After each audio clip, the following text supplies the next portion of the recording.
megacity began on this spot almost 250 years ago. Since the 2030s, millions of people have migrated here. Some of us were drawn to the ever-expanding job possibilities and the access to culture, resources, and security.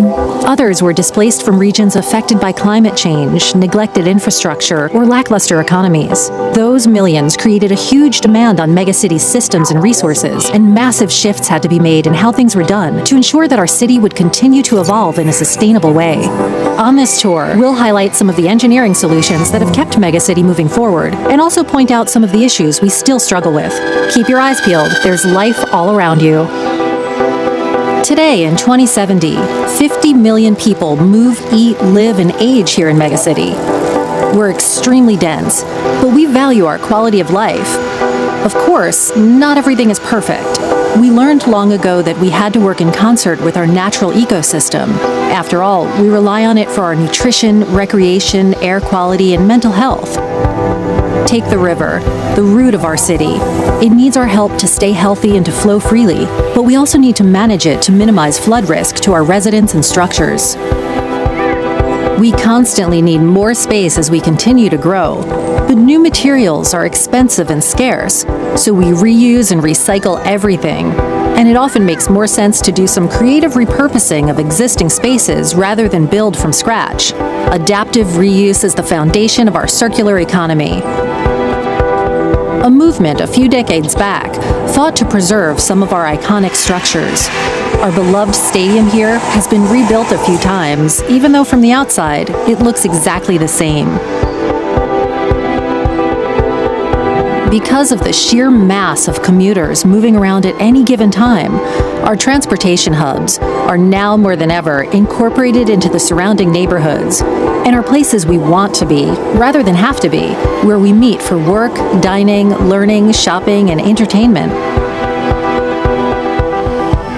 Transitioning between automated street vehicles and vertical aerial drones is nearly seamless, thanks to the huge amounts of data driving the very complicated web of transportation. When planning a trip, you're given a host of options that consider time and cost. And if time is especially limited, you might take to the air. In megacity, data is gathered and monitored constantly and follows us wherever we go. Our homes and workspaces know our lighting, temperature, and musical preferences, and the transit system knows our regular routes. But in a city with 50 million people, we value our personal privacy more than ever.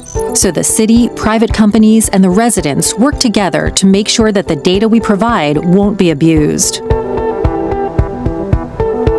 A two-dimensional map of megacity would only give you a small glimpse of what's really going on here. We're much more aware of all the layers of our city, and not only those in front of our eyes. Engineers have woven sensors into our landscapes and materials, making the city smarter, but access to that information has made us smarter too. Things that were previously below ground, above our heads, behind walls, or completely invisible are now part of our understanding.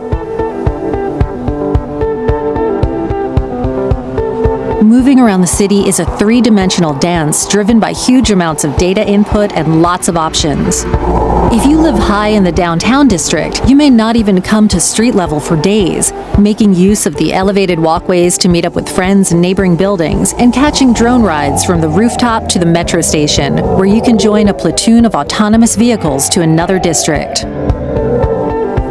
AI and robotics have integrated themselves into the fabric of our daily lives.